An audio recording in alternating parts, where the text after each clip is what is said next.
Good morning. I wanted to record this video for my friends, family, and then anyone else that it may be useful for. I think we've all seen in the news in the last 24 hours that the NHS has been victim of a cyber attack.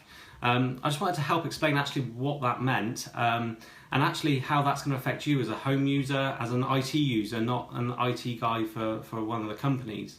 Now, the cyber attack that's happened specifically in the NHS hasn't been targeted at the NHS.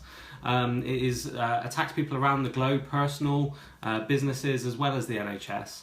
And it's a type of cyber attack known as a ransomware virus or malware attack.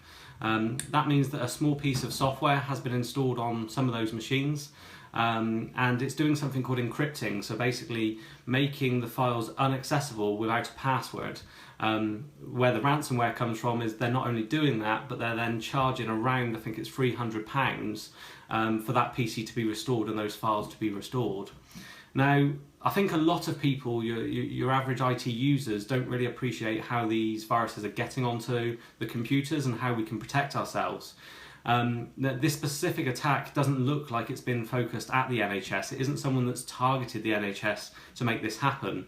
It's going to have probably been introduced to most of the NHS networks via a user, someone like you, opening an attachment within an email that has contained this virus, this ransomware.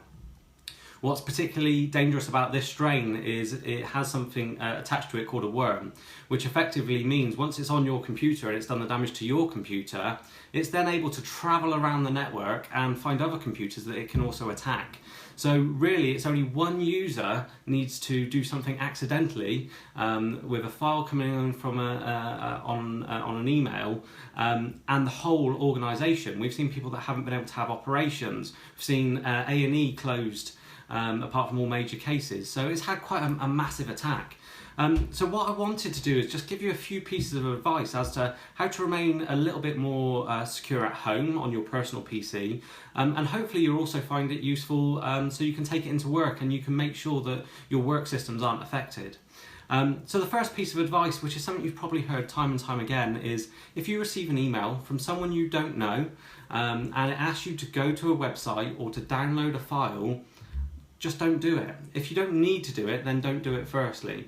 If it's from maybe a source that you do trust, so we quite often see emails from PayPal, TNT, Inland Revenue, anyone like that, if they are telling you to go to a website because you need to do something, there's been a problem with your account, or there is something attached, my recommendation is to firstly, do not click the links, do not download the attachments. What you should do is go to those websites in your web browser the way you normally would, log into your account and see if the message is in there, see if the same information is in there. Don't ring the numbers that are associated in those emails. If they say if you want more information, give us a call, it's likely that phone number is also going to be fake. All meant to kind of dupe you into doing what they're going to do to either put a ransomware virus on your personal PC or work PC, or to get some other details out for you to maybe do an identity theft attack or something like that. If you do have an attachment from someone, even if it is someone that you trust, if it's a Word document, Excel document or PowerPoint document, be very, very careful when you open it. First of all, make sure you do really trust them. Make sure it actually makes sense that they've sent you this document. It's not kind of come out of the blue. And then importantly, when you do open it up in those applications, do not enable anything called a macro. If it contains a macro, it's very easy for some malicious code to be placed in that document that could affect your PC and other PCs as well. We can also take some very, very simple steps on our home PCs to stay secure, and this is something that hopefully your IT administrators in your company will also be doing as well. The first thing, if you have a home PC, you need antivirus on it, and most importantly, it needs to be up to date. You may have got antivirus free with a computer when you purchased it, maybe for 3 months or 12 months, but usually you are going to have to pay for a subscription if the antivirus is worth its weight in gold. So my personal recommendation, although there are lots of other antivirus manufacturers out there, is head over to bitdefender.co.uk, that's bitdefender.co.uk, and have a look at their antivirus for your home and personal PCs and laptops. There appears to be an offer on at the moment. It's going to cost you about $29.99 for a year's subscription. And that's a good first measure just to make sure that you have that base level of protection. The actual ransomware or cyber attack that we're seeing at the moment publicised is using a loophole inside Microsoft Windows. Microsoft actually patched that loophole back in March, and the PCs that are now being affected are more than likely of not going to have been patched. Now, obviously, in your work environment, that's up to your IT team to do that. Maybe a good question when you go back in Monday, ask the IT team, ask the company, what do we do to patch our PCs to make sure we're not affected like the NHS was? But on your home PC, make sure you run the updates. If you go to the start bar, type update, you'll see that Windows Update will show there. Make sure you're applying those updates to make sure your PC isn't affected.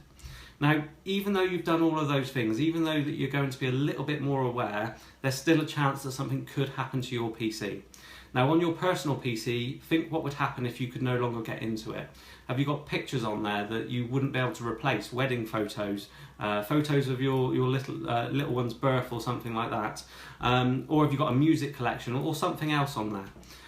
So I'd highly recommend that you have a backup of your PC or definitely your personal files at all times.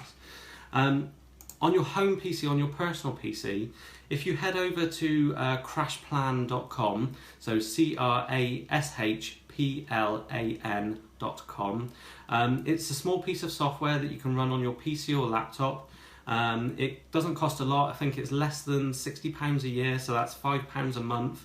And it will just take a copy of all your pictures, all your files, and put them in a safe location in the cloud.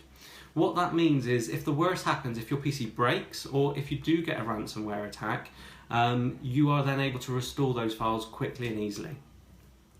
Now, I think the final bit of advice, or maybe just the last two bits of advice, if your PC does get affected with ransomware, you will see the option that you can pay a ransom. As I mentioned before, it may be up to £300 or more to unlock your files again and to get them back.